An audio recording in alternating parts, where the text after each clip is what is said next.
Welcome to the Nexus Unloaded podcast. This is Will Crozier. And I'm Zach Congonis. We are here to bring you the best solutions to your lifting problems. Through our real-world experience, we hope to break things down in a digestible, applicable, and entertaining way.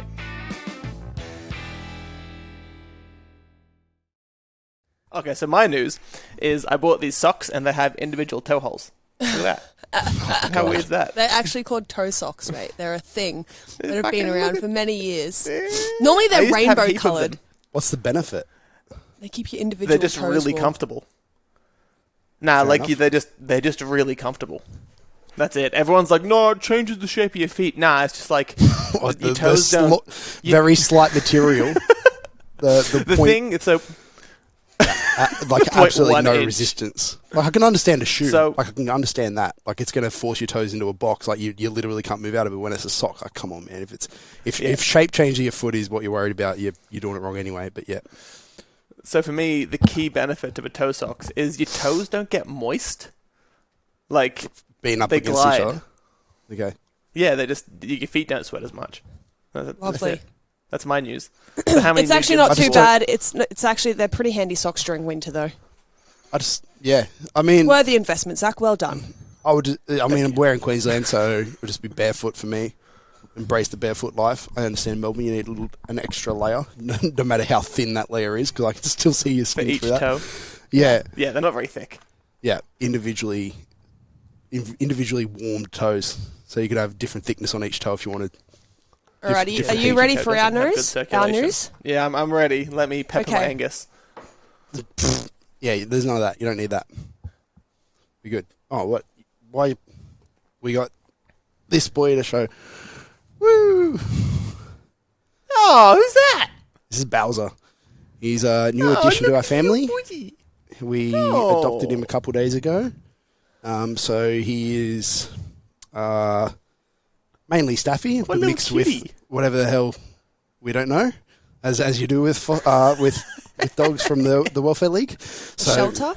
he he's mainly staffy for now, but until he gets a little bit older, but he'll be definitely bigger than Tank. Tank was only what, 25 kilos. Yeah. So he's probably more like 30 kilos 25, plus. 30. So he's I like his little more of an mitten Arkansas tank. I'll see if I can get... feet. An Arkansas tank. There Look he at the is. little punkers. They're very cute. There Yeah. he is. Handsome little boy. Yeah, he's only 12 weeks old, so for the people in the gym, probably see him running around. For people who come into our comps, might see him running around, or when you visit next, you'll get to meet him. Did he come with the name Bowser, or did you pick the name Bowser? Nah, that's our name. That's our name. His name originally should've was called that. Zephyr. His name was Zephyr. Yeah. Oh, that's pretty cool. I But- should have called him Alex. No. I'm not a We're human not dog. adding- I'm not a human name dog guy. You know? We had a few names That's that we fair. tossed around. What was Groot the worst? was one of them. That was Mickey's one. I really like Groot. Not a get. Nah, because everyone's gonna be walking around going like, "I am Groot." And it's just like, "Fuck off, man!" I've heard, No. You know how many times I've heard that? So It's great. Okay, so But- Groot was the worst one. Groot was my favourite. Groot was actually top two. Nah, It was Groot. Groot or Bowser. All right. All They- right, we then. had Kong, we had Rolo, we had Rolo's pretty Anders. Will liked Rolo. Anders was another one. Rolo's a bunch of names. Yeah, So, we don't have to go Cujo. through every single name. There's a million names. Yeah, Mickey wanted to name it after a Cujo, which is a dog, apparently a rabid dog movie that like fucks up other animals or some shit. No, Cujo was like a gigantic Saint Bernard. For anyone that doesn't know this, it's an old movie from like the 70s. Yeah. It's a gigantic dad era. Saint Bernard. Yeah, gigantic Saint Bernard. This is the sort of stuff that I grew up watching. Just insight to my childhood. That got rabies and ate and killed his entire family. Yeah. So Mickey Also, kind of planned like on that new movie, Cocaine Bear. no. There's a maybe. new movie where a bear eats a block of cocaine, then goes crazy and kills a bunch of people. Yeah, I just want to like imagine sitting in on the meeting where they're coming up with ideas for movies, and then the guy's like, "Look, this is slightly unconventional, but I got this idea. I think it'll work." And then I just can't. Cocaine Bear. I would want to know how he convinced the rest of the team as to like how that's a good, because at first you'd go like, I don't know, man. Surely there's doubts when that's first pitched to you. But I would love to hear the reasoning, because obviously it had to be a pretty good pitch, yeah? Because it made it. Yeah, but movies are already weird. Like, imagine the dude who first pitched Avatar. Like, yeah, I've got this blue bloke and this blue chick, and they have tentacle sex, but then he also wrestles this alligator and fucks that with his tentacle hair. Like, that's just as bad as It's a modern Fern Gully. Like, the story's already there. Like the story of the theme, like the things to learn from it if you're a kid watching or whatever are there. It's just Fern Gully, but with super cool 3D effects. Cocaine Bear? Don't leave the cocaine in the woods. That's what I mean. I want to hear the reasoning. I want to hear the guy who came up with it and how he convinced other people to go like, yeah, actually, let's go. So how's the new year kicked off for you? You know what? Shockingly good. Shockingly. It's been Why shockingly? What, you expected it to be terrible? I'm back to training early in the morning, and normally when like you make that adjustment, it's kind of shit for a little bit, but it actually happened pretty smoothly. Waking up at like 4:35 has been not awful. So it's been the majority of my new year. We did plan on doing an episode about that and sleep in general and sleep affected training. That's on the list. Had a few people mention that. But yeah, I've done morning training before, but it's always been like I've always defaulted back to afternoon, because for me, like, I just don't feel like ready. Like I'll like the top set will go okay, because I feel like I can just slam enough caffeine and get through it, but then I kind of like just get slack in it, and it just like, I don't know, I just don't have the motivation at that point. Or like I get distracted because I've got to go and do work after. I'm like, fuck, I've got to get through this because like work's coming up, I've got to start work at whatever. What you like to be pressured through it? Yeah, if I don't have a time-bound like system to training, it's a disaster. I'll stay there for 4 hours. At least if I know, like, cool, my first call's at 9. If I wake up at 4, there's enough time there to train. Yeah. And also, I mean, doesn't count for you guys because you own the gym, but if you're in a normal gym, normally if you're in there before 4:30, the toilets have just been cleaned. So you can poop without the stress of like sitting on other people's urine. The stress, come on, man. Is it more that you can poo without other people hearing your poo, or do you not have any shame in pooing I do in not public? have not an issue. Like, I'm the bloke who, out of he just wants it pure to be malice, fresh. will stand right next to a urinal next to somebody else. Like, I do not give a single fuck. But what I don't like is do you get your confidence, your dong out and look over and then be like, nice, mate. The confidence comes from my exceptionally average penis. Yeah. It's not great. It's not awful. It's just a cock. All right, let's get off this. Yeah, let's move on from this into moving today's in a great topic, direction please. here. Kicking off the 2023 podcast season with a bang. With a dong. So this episode came up because we are headed towards.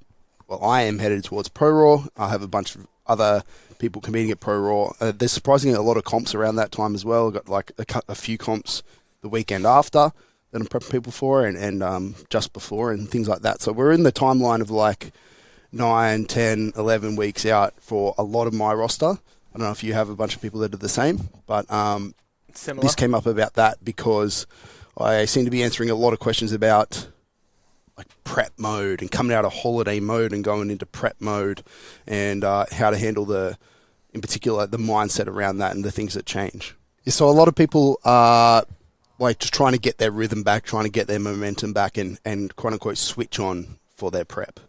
The argument to this I hear from some people is like, I'm always prepared. I'm always ready. Like I'm always, 1 week I could compete next week and smash it, like that sort of thing, like stay prepared mindset. But we've talked about balance a lot on the here. And I feel like if you were a pro powerlifter that was getting paid a good salary and a footballer's wage to train and live and be the best powerlifter you've ever been, I feel like you should have that mindset, because it is literally your life. Like, it's your job to do exceptionally well at powerlifting. But none of us are living that, unfortunately. And so we've talked about you have to balance it with life, and you have to have periods where you push and you sacrifice things and you really go hard and like you really delve into that prep mode, and then you also have to have times to back off a little bit, to live life, to tick other boxes, hit other goals and things like that, if you want to have a really long-term success in this sport. So for most people in powerlifting, it's going to be that. And no matter how much you love powerlifting or love weightlifting, if you're always in that fucking beeline, go hard mindset, you'll eventually come crashing down. Like, there's no one to ever exist who can just go full tilt 100% of the time on one thing. The amount of mental energy that it takes to apply the amount of effort and the amount of focus in a prep is not there year-round. Yeah, and to play the other side of that, I also think that you shouldn't just not do fuck all in your off season when it's not in prep, and just kind of bum your way through sessions, go through the motions, let your diet go to crap, let everything else go to crap, because it is a chance to improve upon things that are going to make you a better powerlifter in the long term, like to get the chance to do the non-specific stuff, to work on things like cardio conditioning, body composition, all these different things as well. So it's not to say that you should completely suck off, but that's what we're talking about today. We're talking about the mindset difference between that transitional period. I still like to have, for me anyway, and most of my clients, 12 weeks out is where you switch on or whatever. But I find that it gives me all right, I'm going to start to really embrace some of those sacrifices, really put the focus on, make sure I'm just checking boxes a little bit more, sacrificing a little bit more, not going out to dinner with friends just randomly because going out, but maybe, sticking to my diet a little bit more, or just smashing beers on the weekend because of some random sports events, or I don't know, you know what I mean? Just non-necessary stuff I can start to cut out from that date. So I feel like it's still completely fine to have a time where prep starts for you, but it doesn't mean you need to come from complete crap to that, because it's a lot of changes to make at once. How much do you let yourself slack off in non-prep times? Quite a lot. For me specifically, it's interesting when you kind of say you keep coming back to the word sacrifice, and I think it's a good thing to differentiate between effort and sacrifice. The effort should be there in training all the time. If you're intent on being really good at something, you must put in a high quality of effort regardless of the phase. But the sacrifice, like you said, dials up or dials down depending on how serious things are going. Either way, when you get into the gym, you should push hard in whatever session or whatever goal absolutely, you're going towards. Yeah. But in an off season, I'm not. Okay, we are all thoroughly aware of my awful internal stomach environment from multiple mentions on this podcast. Normally, in a prep, I'm probably not eating an extra large pepperoni pizza before squat day. Just because I'm thoroughly aware that there's going to be some fallout. Whereas in the off season, you kind of just deal with the awful squat session because, hey, there's not a time-bound goal, and if you train early enough, there's not enough people there to hear. For me, it's more I was thinking a little less, of a range compared to that. I was thinking more when it's off season, maybe you're, if you want to go out to dinner, go out to dinner. But then if you don't have anything on, stick to a plan type thing. Still be eating good foods. Still be eating majority. You kind of the 80-20 rule. 80% good, 20% let yourself live life. And that's as much as I vary. But I guess it's because we live different lives. We have a bunch of stuff on it, and just eating literally the same shit every day just works for me. I prefer to do that personally. But the definitions of what is a slacker, a slightly toned down approach to something like nutrition or your training is going to be different person to person. But whatever helps you just mentally just relax a little bit. When I did bodybuilding, it was full on 100% on the dot thing. I wouldn't even go out and get lunch with a friend without counting that macro down as accurately as possible, without weighing it, without doing everything. He carries scales around me. At the window of the cafe yelling at the chef, "What butter do you use? Is it salted or not?" Legit. I would be 100% on. And got me good results. Got me great results. Like everything was tracked, every metric was tracked, everything was perfect. But definitely, like you wasn't able to do some things which I look back on and go like, I should have been doing shit like that, So there are some consequences of it. Nah. Well, yeah, I loved training. My entire life was, as I said in previous podcasts, like my entire life was set up on making training good, and I loved it. Still do love it, but it's just that it was number one priority at that time. So it got ahead of everything else, of life, of work, of making money, whatever. Like it is just ahead of everything. So that's your definition of what an off season and a prep are definitely going to differ person to person and like where it is on your priority list, but there should be some you should be able to distinguish them, and so when that time comes, you can go like, all right, let's switch on. It's our job as coaches to bring that out in people as well. Like I'm not going to say to somebody like, here's a list of 20 different things, you have to nail all these and just absolutely like build your life around this thing, because it's just not realistic for some people. But we can nudge people in the right direction towards like their good being better. And working in with the rest. So that's our job as coaches as well. But to put in there as well, it also comes down to the starting point of the person. Say if it's someone's first ever competition, their level of sacrifice might just be not skipping a session. Oh man, I did not miss a session for probably 5 years, and I've missed more sessions in the past year than I would have in the years beforehand. Do you think that age has something to do with that as well? Definitely. Like when you're younger, you're full of man. piss and vinegar. Or when you first start training. Because I remember, this is a bit of an obscure story, but I was in like... We're all about that. Year 7 or year 8, and the school took us out on a camping trip, and we were going out camping for like 3 days, and I'm like, fuck, I'm going to lose all my gains. So you had to bring in all the food you want to eat. At that age, I didn't care, man. It's different eras. I sat down, I was on bodybuilding.com, I was like, what do I eat? Yeah. So I settled on, I bought like 8 packs of, the Aldi wholemeal wraps? Yeah. Like the big ones, because they packed down flat and you could roll them up. And I packed, at least 4 kilos worth of no drain tuna. And I was like, this is optimal. This is what I need to maintain my protein and have my carbs. And about a day and a half in, I had eaten about 6 cans of no-drain tuna and wanted to kill myself. So you did make the sacrifices then. Like, it's not like you've been there. Like, you couldn't do that today. Yeah, that's what I mean. When you're younger, like, there is no chance in hell that I would even touch a can of no-drain tuna now, even if it was the only thing to eat. So I'd lose everything. It's just responsibilities. it's just like shit gets busier. Life gets busier. Priorities change. Shit like that, Just like in that last episode, we're talking about that. But it's, trying to make your relaxed a little bit better and a little bit more manageable and a little less like just erratic, crazy all over the place. So you're not going from like 0 to 100 when quote unquote prep starts is a big part. Is it like, because you can't just go like, all right, my nutrition's terrible, my sleep's terrible, my training is terrible, I hardly get sessions in, I haven't squatted in 3 months. All right, now I'm just going to absolutely nail my nutrition, nail the sleep, nail the stress, fuck work, fuck that off. I'm training back 6 days a week training, 3-hour sessions, let's go. Like it just does, like it's not going to happen. So like the closer you can get to that and still be comfortable, still be relaxed, still enjoy your life, the easier it's going to be able to make that transition into like prep. So that's where probably all these people that say like, I'm always prepared, like off season doesn't exist for me, I'm never off.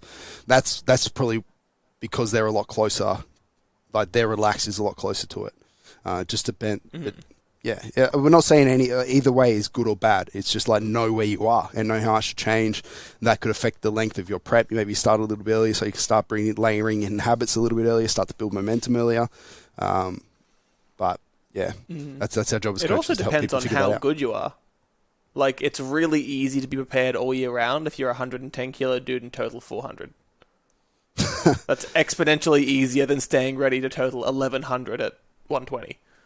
Yeah, but yeah, it's still like, it does come into play. Yeah. It does come into play to a certain extent.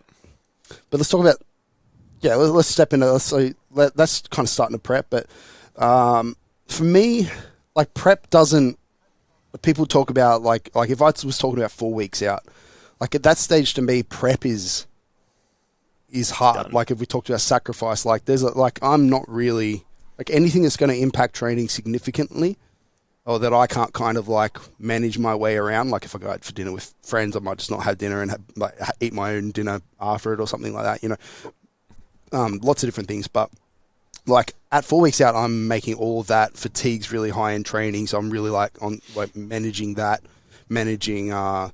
every way possible to like just enhance training. Whereas like at the start, I don't find it's that difficult. Even if I'm going like all out and making all the sacrifices at 12 weeks, like it's the ongoing length of making all those. Like if I've been just plugging away at it and really like being really strict and everything for 2 months already, like that builds up, and then the fatigue builds up on top of that. But it wears on you. Just like when you were talking about the dieting strategies. What? Oh, nothing. Mickey's making weird faces. Oh, Daz is just dropping some smelly farts, that's all. That's okay. We're all He said, about I can't help it, I'm just little. Yeah, that's okay. Yeah. Doesn't have full control. He's You're dropping saying some with Zach the- farts, I think. He's Maybe- got Zach's guts. He might have Nice. control, but he's just letting you know. I think He he's got chooses not Zach's to. guts. That's fair. That poor dog. But But yeah, what was I saying? Like with the dieting, it's much easier to have a sustained effort over a short period than a prolonged period. But with Yeah, a prep, you can't really say, I'm going to do a crash prep and prep for 2 weeks and then be yoked. It doesn't work the same way. So as it continues, it'll just wear on you more and more, which makes it harder to impart and harder to put forward the same effort that you did at the start. yeah, definitely. Yeah, the longer it goes on, the longer you're going to have to. But it's what's necessary as well. Like I don't want to sit here and say like you don't need to do that, because sometimes you do. Like if you want to be the best in the world or the best at in Australia or whatever, you're going to have preps that are a bit longer, that are a bit harder, that come with more sacrifices, and it's the same as you said before about like maintaining it, the totals and stuff like that. It's the same habits. It's the same. They do the same things. I coach people that is into their first novice comp. I've coached people into records and being the best. And they do similar shit. Like it's not like the principles change. It's not like they've got some secret or whatever. They're just doing it all that little bit better, that little bit more consistently, and can handle it for longer. That's what bodybuilding actually taught me a lot, and it's actually something that I brought into powerlifting, and it has been super helpful. Is that in bodybuilding, the sacrifices week to week, like you're hungry, you're fatigued, you're fucked up, you're doing heaps of cardio sessions, like tons of time in the gym just doing. At least the way I prepped, like tons of cardio, tons of time preparing food, being really like weighing everything out. Like there's a lot that goes into it. And when you've done that for, it's not even 12 weeks. That's the end part. Like it's usually more like 20 weeks and stuff like that you're doing this stuff for. So being really strict for extended period of times wasn't a big deal. And I still get clients that go up to me and they're like, their prep's kind of been really slack on the food, and then they have to cut weight, like say a couple kilos in the last week, and they're like, oh man, fuck, I have to like eat this fucking, like I have to be hungry for a week? Like, are you fucking kidding me, man? And then I'm just like, oh, like you want to sit there and go like, come on, bro, like it's a week, and they're like, to make your weight class and hit your goals, like you'll be sweet, come on. And then, but like to me, it's like that's easy. Like I would do that any day. You know what I mean? Like the expectation of like what hard was changed significantly by bodybuilding. So when it came to powerlifting, it's like it's not that powerlifting's easy by any means. It's just a different type of hard. But especially on the diet side and like just the prep mindset, sacrifice, competition side of me was really brought forward by bodybuilding, I think. It depends what part you enjoy as well. Like it's much easier to put that effort into the training, even though you kind of say that the effort and the difficulty of training in bodybuilding and powerlifting are going to be similar. But people definitely have more or less of an affinity to dieting and being strict with food. Like it's way less enjoyable to eat a dry chicken breast than it is to do like an AMRAP set of curls. Yeah. Like bodybuilding, the hard part about bodybuilding, and if you want to be we're talking like middle tier here, like, because if you want to be top tier powerlifter, like you're going to do everything as good as possible the majority of the time anyway. But for the most part, you can get away with a lot more in powerlifting. You can kind of like, as long as you like show up to your sessions, put in a good amount of effort, try your best to hit the numbers and do all the work and kind of 80-20 in your diet and all that different stuff. Like you can kind of get the majority of the results, whereas in bodybuilding you kind of... And then you supplement the rest with fast-acting orals. And also in powerlifting, like if you rock up, say your 20% that you're not doing in powerlifting, you rock up. Let's say it knocks a little bit off your results.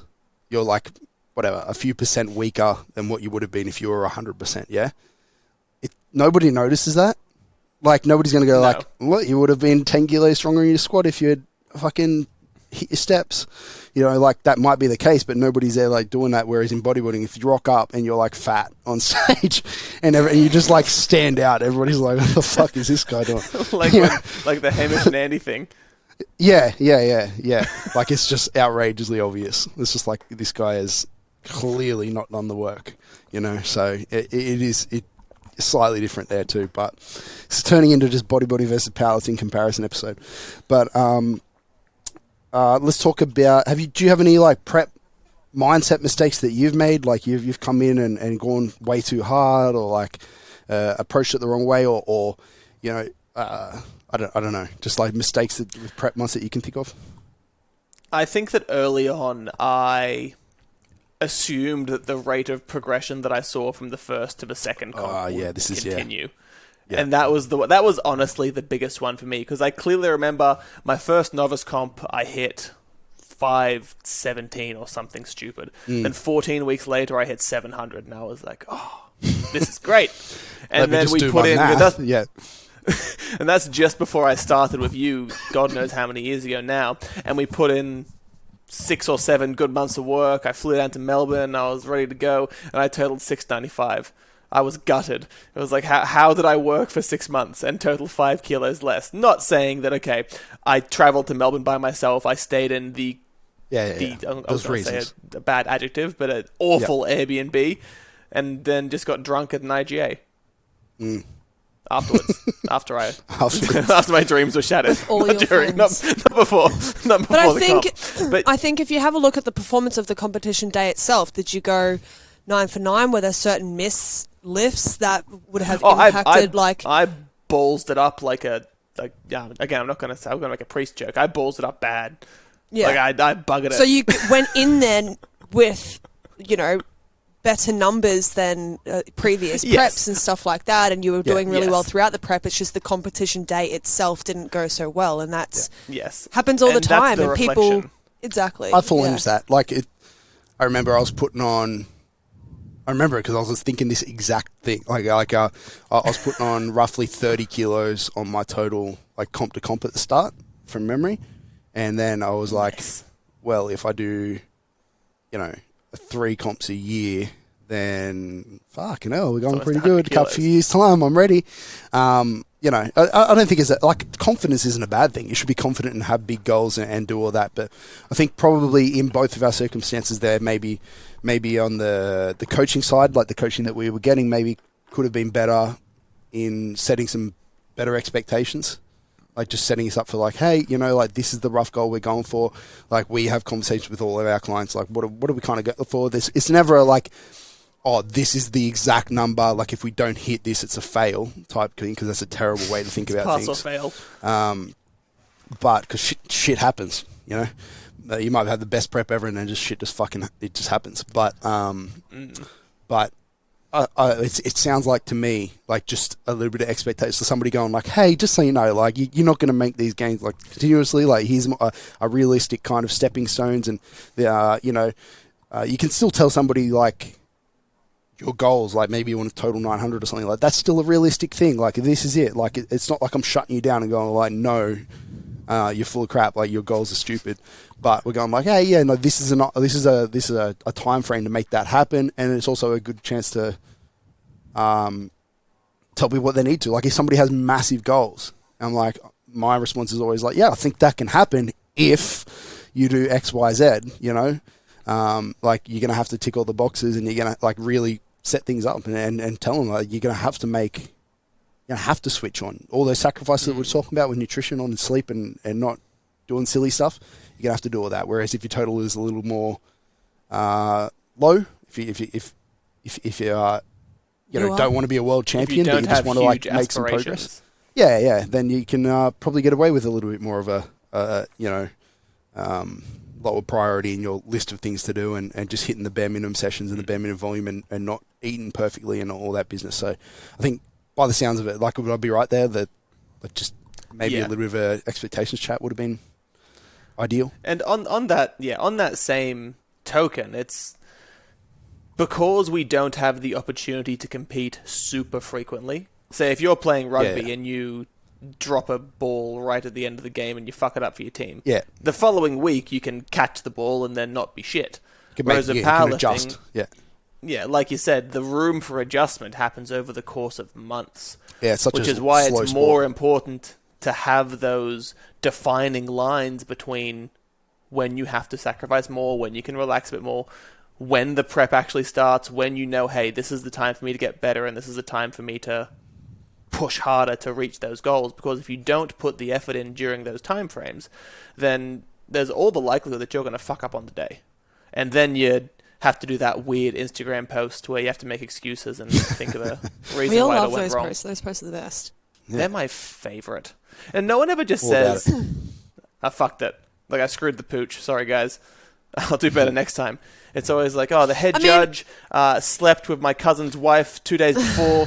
And I mean, sometimes there are just things that happen. Like, I know one of Will's you're comps, he had emotional. food You wanna, poisoning like a week out. It's like, that's probably going to have some kind of implications on your performance on the day. There's always going to be And you valid can reasons, or potential reasons. Yes, but yeah, it is always a little bit entertaining looking at it, and then people putting the blame on everything else. But when there's a valid reason, like, I still don't even know if I'd want to put that in my posts. I'd just be like, yeah, look, I didn't exactly have the best prep towards the end, and this showed on the day.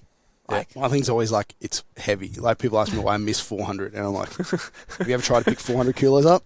Pretty fucking heavy. Like, I don't know. Like, it's just like, no, I like, reckon I thought I was going to get it. I did the small prep. technical change. yeah. Yeah. You know, if you probably like turned your toes out like 2 degrees, yeah. you may have gotten that. Yeah. Maybe just pushed a little bit harder. I don't know. Yeah, if you pulled a little bit harder. And Yeah, so if where just you put your failed hits it, through as well, you just keep like, going. Yeah, that's a good one. Yeah. Yeah, instead of missing it, you just keep going You should have just kept at pulling. the point that you missed it. Yeah, I was trying. That's what I mean. That's what I mean. It's fucking heavy. So I don't know. obviously, Could have you been only anything. put 397 kilos of effort into a 400 pull. And that Yes. went wrong. I know. Yeah, you fucked up, mate. I take full responsibility. So, like, what do you expect when you prep? Look, it's fatigue, general fatigue, like mindset, the emotions that come out because of, like, whether it's expectations, whether it's nerves, whether it's excitement, just a whole lot of emotions coming in mixed with fatigue makes for a fun time. The time management issues, like people have to set aside more time for training, all this different stuff to talk about during a prep. So let's talk about all of that and more. Let's talk about the changes. Like what can we expect from a prep? Like what's the first thing that comes to your mind when you think of a comp? If you were giving somebody like the elevator, and somebody had no idea what like a comp prep involved, and you were giving them the elevator pitch of like, you know, these are some of the things to expect. Let's talk about that and then break them down a little. Like for me, the two, if we're gonna delineate it a bit, you have the in-gym effects and the out-of-gym effects. In terms of the in-gym side, the biggest one in my head just goes time frame. Like sessions increase at a decent length, takes longer, chances are that it's just going to take up more of your time and more of your day. And that's probably, I don't know why, but that's the one that I always focused on the most when I was competing. Like going into a heavy wrapped session, it's like, well, I'm here for 3.5 hours. But why is that? Because squat. like a lot of people say to me, like a lot of people that come over from bodybuilding or something else look at the program and they'll be like, is that it? And I'm like, yeah, that's a lot of work, man. And they're like, no, I mean, that's like, you know, a few sets of squats and only a few sets of other things. Like, oh, that's piss easy. I'm going to smash that. Like, what takes so long? It's just the actual moving of the weight. You have, for every 10 kilos heavier the bar gets each week, there's more warm-ups and there's more things that you have to do to get ready for those warm-ups. And not to mention the psychological things you have to get your head around. Say the warm-up demands between a 290 squat and a 300 squat are pretty much exactly the same, but I can guarantee you're going to feel pretty different on both of those days, just with what numbers in your head. So chances are you're going to do a little bit more stuff beforehand, just in case. And also just like the fixation that people have on like, oh my god, it's 300 kilos, you know what I mean? The mental readiness that It's you a bit kind of of a have to mental game feel with for it, that. for sure. With certain numbers, we all have our things. If you've been injured or something Like, before, I know it for takes you, ages to get like, past it. an 800-pound was like holy fucking shit. You know, it's a huge sort of number. Yeah, a bit of there's going to be milestones. But if I think about like what contributes to the length of those sessions, obviously, like you said, they're going to be, for the most part in a prep, like triples, doubles, singles, so heavy weights that are going to be ramping up. So there's a lot of like warm-up reps that we're talking, as in like just if you're doing a 300 kilo squat, you're probably going to do the bar. If you're me, you're going to do the bar for a couple of sets until it kind of feels good. Maybe I'm going to go off and do some like goblet squats and stuff and really like fuck around until like that bar feels good. And then I'm going to do 70 kilos with a nice slow tempo for some reps and some pauses and really feel it out and make sure I'm all good. And it's not like I am just bumming my way through those 70, 120 sets. Like it's just like I'm just fucking around, just put on, because I could do the worst form squat with 70 kilos ever and just do it, but it's not the point. You're preparing for a top set, so like you want to really approach that bar like it is the top set and really like make sure that it's as close to the technique that you're going to use and the mental approach you're going to use, the setup that you're going to use for that top set. So you really like takes a little time to go through those motions. And then for me, warming up for a 300 kilo plus squat, it's going to be like the bar for a few 70, 120, 170, 220, 270, 300 plus, whatever, and like I said, I might take a couple of those initial ones a couple times, and then usually when I used to train at zero, we would have 3 or 4 guys on the same mono because we would spot each other and it would be a little bit more of a team effort, hype each other up, really get into it. And so like when I do my warm-up set, then the next guy's doing his, and then the next guy's doing his, and the next guy's doing his, and then so we used to try and make it efficient, but there's going to be a little bit of a gap between them, especially if they're using like different settings on the mono. If you're wearing wraps, it's going to add an extra minute or two to every person's like warm-ups. So like when you think about it like that, for people who haven't done a prep and haven't done lots of singles, especially around people in a team environment like that, it takes ages. You could go and do it by yourself and you would take down the time a lot, but then it's not the same. Like way less fun. It's also the safety of it as well. Safety, like getting good wraps if somebody else wraps you better than what you can wrap yourself. Just the hype up, making a big fucking deal about it, getting a little bit rowdy when it gets heavy. I don't know, just you want that shit. It's really important. That training environment is massive. And then also like beyond that, like before we even get to the bar to do the squats, like my warm-ups, as in like my little, whatever you want to call them, like mobility, stability kind of crap drills before it, just to make my hips and knees and ankles feel a little bit better. They're more something that I'll do more of in a prep because I'm doing a lot less accessories. If I'm fatigued toward the later stage of a prep, I'm probably like subconscious, like not on purpose, but just like moving less throughout the day. I'm a little bit just stiffer in general, which is fine because like the whole sport's about getting tight. You want to offset that a little bit. So since we're doing less of the other stuff, like accessories and that, you want to add a little bit more like movement into your warm-ups usually. So there's probably 15 minutes of stuff that I'll do before I get under bar in a prep. In off-season when we're doing just like bodybuilding type stuff, I kind of don't bother too much, but like just to give people an insight into like what goes into one of those sessions, like there's a reason they're long. Yeah.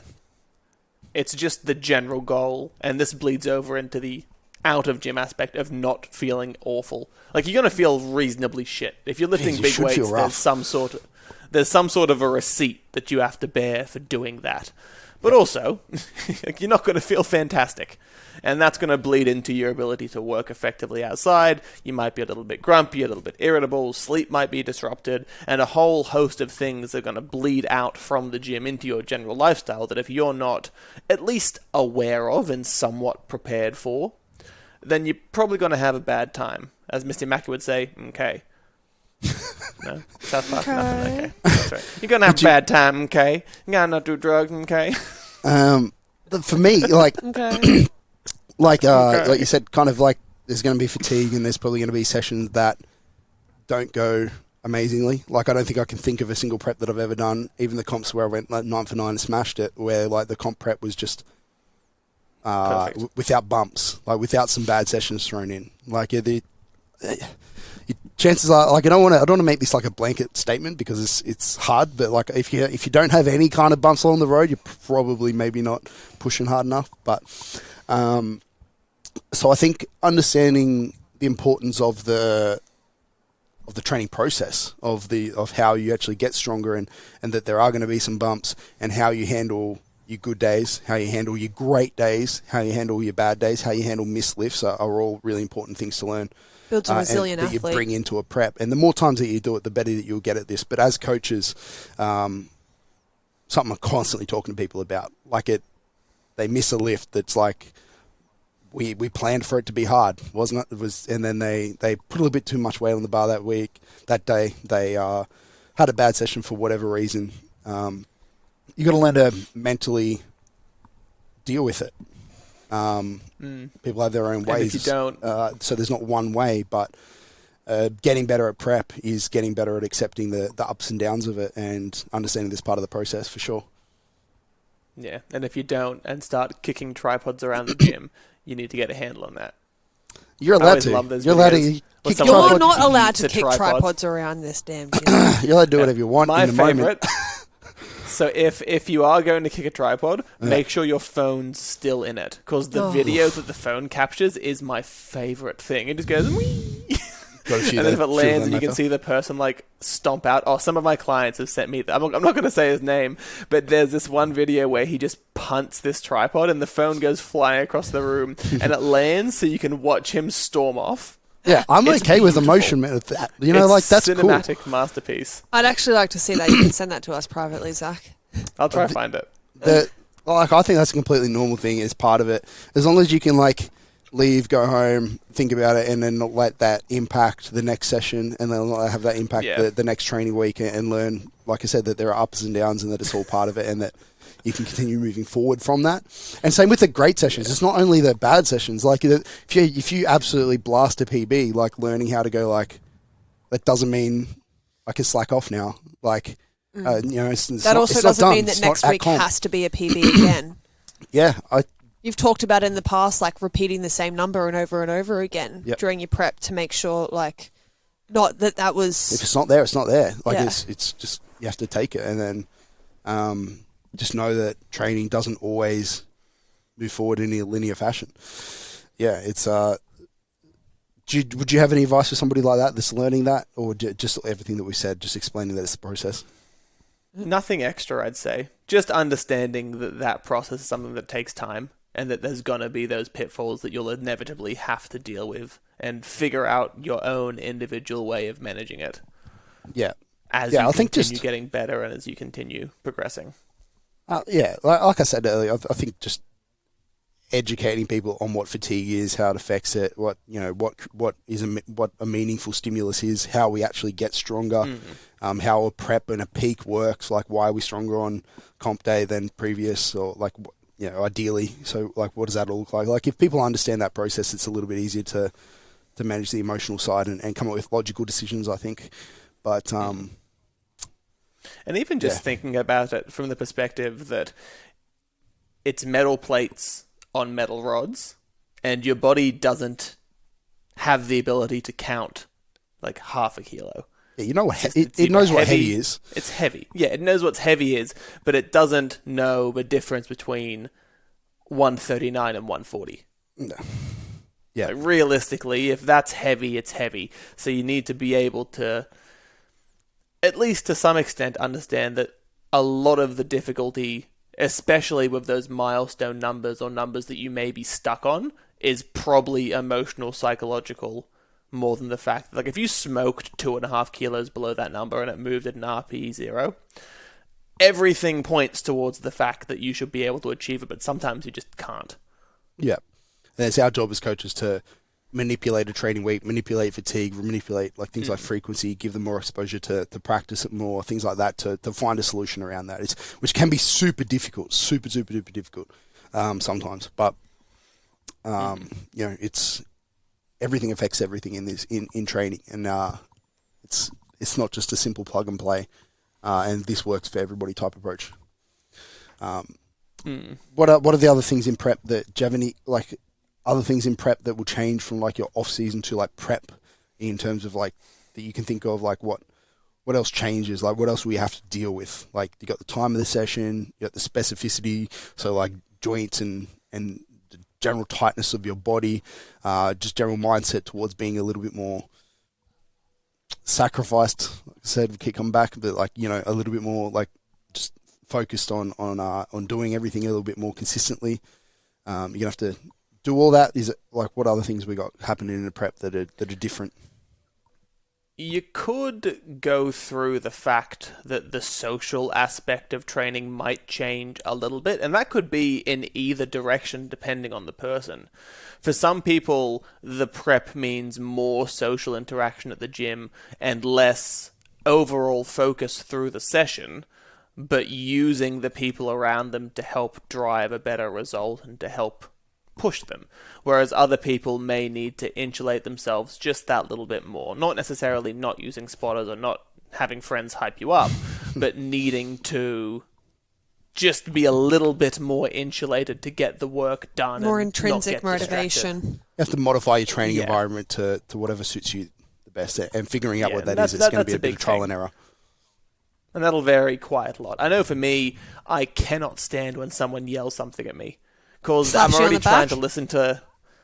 See, I'm already trying to listen to the monkey with symbols inside my head. If you add any single other input, I'll just be thinking about something completely different. But at the same time, like if I was coaching you right now and you were coming into a comp, say like 6 weeks out or whatever, I'll be saying to you like, you know what's going to happen when you get there on comp day, aren't you? Like there's going to be a crowd. Like we're ain't in COVID times anymore. Like, there's going to be a crowd. People are going to be yelling. Yeah, but you need to be able to do that in training. That's what I'd be saying. I'd be like, just fucking zone out. Just do your thing. There's something like if you don't have headphones in and you're training and your mate behind you yells, push your hips through, I'll just laugh. I'll just lose it instantly. You need to get better. Gone. I never had that. Someone would like that's yell a something. skill that you can learn. It is a skill. Though. It's not something that you just like. Yes. But for me, it was like, I got really good at just completely just... going into my own world almost like this. Yeah, I was awful at that. As soon as I kind of put both hands on the bar in like the position that I'll need to squat, or I sit on the edge of the bench or whatever, I can kind of go like, all right, cool. Like what's my process? Like what's my steps? You know. I remember there was one particular year where I think you did like a pro raw. Queensland States and something else. Like there was a couple of back-to-back comps. The deadlift back down in Tasmania. And then there was a moment or a video, I can't remember what it was, at Queensland States, and the person that was lifting out the gate, doing the gate on the mono, was cracking jokes with Will as he was getting like approaching the bar, and like Will was kind of laughing, and then as soon as he went underneath the bar, you can just kind of see this like smile, quirky playfulness, like cracking some jokes, and it just like just flicked. Yeah, I just flicked the switch. Like he just kind of channeled into what you needed to be doing. Yeah, for me, it was just that routine. Like it's just tapping into routine. Like it's just trying to become super methodical. So like, I grab the bar there with my left hand, then I grab the bar there with my right hand, and then I kind of pull myself under the bar in this certain way, and then I set my left foot. Like it's just literally like stepping it out in my head rather than that, and then completely zoning out to anything other than those steps. Yeah. For me, that's how I do it. And like the thing that'll separate it, and that you'll see if you watch me, is just a big breath. Literally just a big breath. So like I walk, if it's squats, I'm walking up to the bar, might be fucking around with that guy. Me and Nathan Jones freaking shitting on each other at comps and stuff, always. Planning to kneecap each other. Yeah, whatever. As soon as I walk out to the bar and I grab it, and then I'll just take a huge big breath in. Sorry. And then just like take my breath out, and then that'll be my like indicator to myself, like, all right, let's fucking go. And then I'll start to go through my little checklist of like step 1, step 2, step 3, step 4, until I'm under the bar and ready to go. But it's like I mentioned earlier, all my warm-ups are like that. All my warm-ups. All my warm-ups have the same checklist. If it's the bar, I'm putting my left hand, I'm putting my right hand, I'm pulling myself under. It's a fucking very methodical thing, because that means when it gets to comp day, even if I'm nervous, if it's 400 kilos in the bar and it's a number that I'm scared of. You got 1,000 people yelling at you. I got 1,000 people yelling at you. You got fucking bright lights in your face, music, whatever. Like it's just, you can still go through your checklist because it's the same shit. This? That one, whatever it is. Whatever fucking noise is, I don't care. I don't give a shit. Sorry, had to cut off cam for that. For me, it's a little bit different from the perspective that if there's too many inputs, it's fine. Because as soon as there's too many inputs, they all meld into one and they don't exist. But say if I'm at the gym... Yeah. What? You need an ABC list, not like 10 dot points. You want 1, 2, 3. Same thing. I need to focus on like one thing and then have nothing else happening or have everything happening. Say if I'm setting up for a deadlift at the gym and I have one friend there and he says something like "stay tight," I will stop, stand up, and crack like a smart ass response because I have to. Like, oh, I never thought of that. Then go back to what I was doing. I can't deal with like a single directed input. It just has to be everything. Like everyone has to shut the fuck up. That's why we were joking about this earlier, that you and Will in the same room would not operate well in terms of like if you would both be in an office working together, because no, not at all. We'd have to muzzle you for sure. I can't be in an office with anyone because I'm either irritated because I've found focus and if you break that I will be mad at you, or I've lost all my focus so I will now derail your working environment. Sabotage. That's it. They're the two options. And you're also butt naked, and so therefore Will is probably not exactly enjoying your company either. Oh yeah, cock and balls are out. Yeah. Great. Totally not distracting. Well, how do you deal with No. like obviously we talked about, we've touched on a couple of times, but I just want to quickly circle back to it. It's just like the fatigue from prep. We know it, like, especially in the later stages, let's say from 3 weeks out through to 6 weeks out or somewhere, that kind of time frame is always like pretty hefty fatigue, as well as a lot of sacrifice going on, a lot of emotions flying at that point. Like, do you have any, other than the fatigue management type stuff that we've talked about, like eat good food and sleep and stuff like that, like how do you know that it's inevitable, it's still going to be there no matter how good your management of it is? Is there an emotion, like a mental way that you have of dealing with fatigue? I just completely eliminate anything that might annoy me. Like, say if there's a person at the gym who I want to gutter stomp, I will just walk straight past them and not look at them. Say if there's something that, like a client I know who is extra neurotic, I'll put in extra effort to make sure that they're not neurotic for that week. Yeah. Like, just try to minimize the inputs of, I want to kill someone. Have you tried changing up your training environment as well so that you're not you said around? That with the times and stuff. Oh, okay. Yeah. Yeah, like changing the time or just specifically avoiding certain times. Like, yeah, it's more so eliminating things as opposed to adding things for me, I guess. For me, it sounds very simple, but like to deal with fatigue, because like we said, it's inevitable. It's going to be there, and there's going to be times where you're just kind of fucked and you have to go and train and do your thing. For me, it's like it's all based around routine and, like I've said before, multiple times, like momentum and stuff like that. Like I need to be in a very routine day, time, set up, everything. Like I need to have my food planned and eating exactly the same shit every day. I need to have the work day the same and the training time the same, and just like go through like my exact routine, not let things knock me out of that. He was going off at me because of and shit the like travel. That. That's exactly like shit like that. Like before Christmas. He's like, I just can't deal with it. Like when I'm in prep, I just want to fucking. I just want to like my Monday is my Monday, and this is exactly what it looks like. And my Saturday is my Saturday, and this is what it looks like. That's prep mode for me. That's my mental state during a prep. That's and why because then when fatigue's high, I'm just kind of like fucking. I know what I'm doing. Like I know what my Saturday looks like. Yeah, any tiny little things will piss me off. I know, and then if one thing falls out, I let it landslide into like fucking everything else. And I know that's not a good way to go about it, but it's repeatedly. But I'll whatever. But I need to.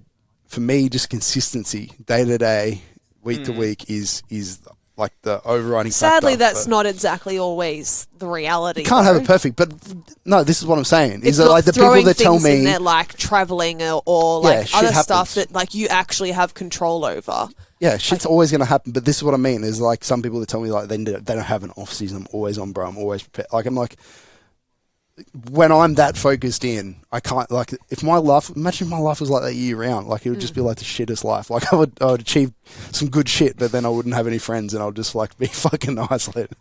So that's kind of how you are anyways. A little bit, just a little bit. Oofed. I just talk to other people who are as neurotic as me. But yeah, it's like that's me. That's how I personally do it. I'm not saying that's the complete perfect way to deal with it, but it's like how I That's how when I think late prep, that's the perfect. I think that when we talked about the traveling and stuff and the consistency, it's more that those are things that you actually have control over. Like, you don't have to fly up to I'll fuck all that shit council off. or whatever. Like, I'll bite the bullet and I'll make the sacrifices in order to make things continue to flow forward. But those are things that you do have control in, saying, like, I don't have to do this right now. I can push that back for 2 months. Yeah.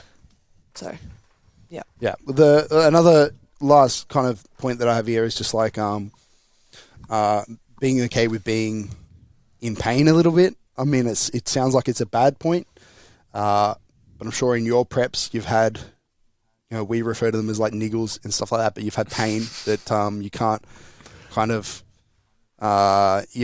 just fuck off completely. Like when squats give you knee pain, you can't just be like, oh, well, I'm not going to squat. I'm sure you could change your technique.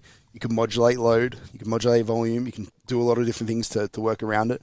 But sometimes it's like there's going to be little things that pop up that you just can't seem to deal with. And then during a prep, it's more managing that thing as opposed to like trying to improve it significantly or whatever. You're just kind of trying to deal with it until the prep's over, until you can put more time into it. But like, do you have a specific way you deal with it in prep? Is there anything? Non-steroidal anti-inflammatory drugs. Voltaren actually sponsors this episode. The ultimate PED. It's an underrated PED. Everybody in powerlifting, they're talking about anabolic drugs, talking about, I'm going to get on the trend, bro. That's going to make me heap stronger. The actual PED in powerlifting is anti-inflammatory for sure. Voltaren. Well, that's it. Just once you get past a certain point in a prep, you're kind of set with the hand that you've been dealt. If your elbow hurts at 6 weeks out, your elbow's going to hurt up until the comp. There is very not hard much to do something you're gonna do about it. Yeah, I see people come in, they're like, I'm just going to do my elbow hurts at 6 weeks out, so I'm just going to start doing my banded external rotations now. And it's like, mate, like if you had to put those two up against each other, like banded external rotations versus 300 kilo low bar squats, what wins? Like, it's like a cat trying to fuck a horse. Yeah. All right, let's wrap this up there. All right, let's what with that? Just leave it there. No. But we will have a whole episode on NSAIDs and inflammatories and the pros and cons and perhaps an expert opinion as well. So we have talked about that. So I'm really looking forward to discussing that further and talking. And the podcast episodes to come. Good stuff happening this year with the podcast. Yeah, we have some good episodes lined up for sure. If anyone has any feedback or input or not criticism on our podcast, NexusPerformance.com.au/podcasts. Submit your feedback form. Down the bottom, feedback form. If you have any experiences with prep, the things that you mentally, like when you think about like what a prep is compared to normal training or other training, like what does it mentally involve for you? What sacrifices do you make? Like what is it? What is a prep to you? Love to hear it. Because everybody's experience with it is a little bit different, and how you deal with it is a little bit different. That's our job as a coach, is to help you figure that out. Part of the individualization to it, not just changing sets and reps. And also feel free to message through your favourite native Australian bird. That's another one. Mine is the kookaburra. All right, thank you very much for that. All right. Red hot. Thank you for listening to Nexus Unloaded. Be sure to jump on our website to find details on everything mentioned on today's podcast, plus information on our coaching, mentoring, and gym services. Make sure to follow us on Instagram at NexusPerformance.Aus for any updates on what we are currently doing. See you all in the next episode.